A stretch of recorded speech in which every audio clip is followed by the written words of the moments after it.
Good afternoon. Earlier today, the Supreme Court upheld the constitutionality of the Affordable Care Act, the name of the health care reform we passed 2 years ago. In doing so, they've reaffirmed a fundamental principle that here in America, in the wealthiest nation on earth, no illness or accident should lead to any family's financial ruin. I know there will be a lot of discussion today about the politics of all this, about who won and who lost. That's how these things tend to be viewed here in Washington. But that discussion completely misses the point. Whatever the politics, today's decision was a victory for people all over this country whose lives will be more secure because of this law and the Supreme Court's decision to uphold it.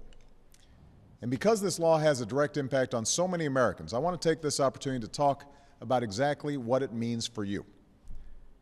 First, if you're one of the more than 250 million Americans who already have health insurance, you will keep your health insurance. This law will only make it more secure and more affordable. Insurance companies can no longer impose lifetime limits on the amount of care you receive. They can no longer discriminate against children with pre-existing conditions. They can no longer drop your coverage if you get sick. They can no longer jack up your premiums without reason. They are required to provide free preventive care like checkups and mammograms, a provision that's already helped 54 million Americans with private insurance. And by this August, nearly 13 million of you will receive a rebate from your insurance company because it spent too much on things like administrative costs and CEO bonuses and not enough on your health care. There's more. Because of the Affordable Care Act, young adults under the age of 26 are able to stay on their parents' health care plans, a provision that's already helped 6 million young Americans. And because of the Affordable Care Act, seniors receive a discount on their prescription drugs, a discount that's already saved more than 5 million seniors on Medicare about $600 each. All of this is happening because of the Affordable Care Act. These provisions provide common sense protections for middle-class families, and they enjoy broad popular support. And thanks to today's decision, all of these benefits and protections will continue for Americans who already have health insurance. Now, if you're one of the 30 million Americans who don't yet have health insurance, starting in 2014, this law will offer you an array of quality, affordable private health insurance plans to choose from. Each state will take the lead in designing their own menu of options. And if states can come up with even better ways of covering more people at the same quality and cost, this law allows them to do that too. And I've asked Congress to help speed up that process and give states this flexibility in year one. Once states set up these health insurance marketplaces, known as exchanges, insurance companies will no longer be able to discriminate against any American with a pre-existing health condition. They won't be able to charge you more just because you're a woman. They won't be able to bill you into bankruptcy. If you're sick, you'll finally have the same chance to get quality, affordable health care as everyone else. And if you can't afford the premiums, you'll receive a credit that helps pay for it. Today, the Supreme Court also upheld the principle that people who can afford health insurance should take the responsibility to buy health insurance. This is important for two reasons. First, when uninsured people who can afford coverage get sick and show up at the emergency room for care, the rest of us end up paying for their care in the form of higher premiums. And second, if you ask insurance companies to cover people with pre-existing conditions but don't require people who can afford it to buy their own insurance, some folks might wait until they're sick to buy the care they need, which would also drive up everybody else's premiums.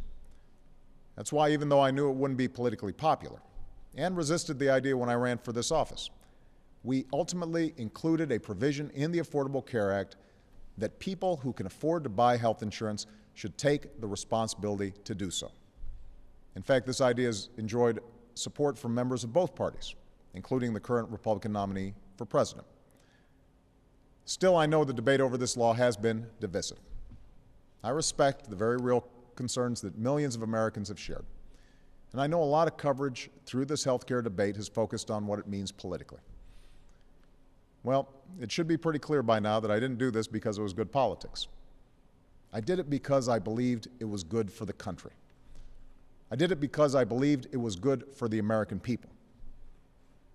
You know, there's a framed letter that hangs in my office right now. It was sent to me during the health care debate by a woman named Natoma Canfield. For years and years, Natoma did everything right. She bought health insurance, she paid her premiums on time, but 18 years ago, Natoma was diagnosed with cancer. And even though she'd been cancer-free for more than a decade, her insurance company kept jacking up her rates year after year. And despite her desire to keep her coverage, despite her fears that she would get sick again, she had to surrender her health insurance and was forced to hang her fortunes on chance. I carried Natoma's story with me every day of the fight to pass this law. It reminded me of all the Americans, all across the country, who have had to worry not only about getting sick, but about the cost of getting well. Natoma is well today, and because of this law, there are other Americans, other sons and daughters, brothers and sisters, fathers and mothers, who will not have to hang their fortunes on chance. These are the Americans for whom we passed this law. The highest court in the land has now spoken. We will continue to implement this law, and we'll work together to improve on it where we can. But what we won't do, what the country can't afford to do, is refight the political battles of 2 years ago or go back to the way things were. With today's announcement, it's time for us to move forward, to implement and, where necessary, improve on this law. And now's the time to keep our focus on the most urgent challenge of our time, putting people back to work, paying down our debt, and building an economy where people can have confidence that if they work hard, they can get ahead. But today, I'm as confident as ever that when we look back 5 years from now, or 10 years from now, or 20 years from now, we'll be better off because we had the courage to pass this law and keep moving forward. Thank you. God bless you, and God bless America.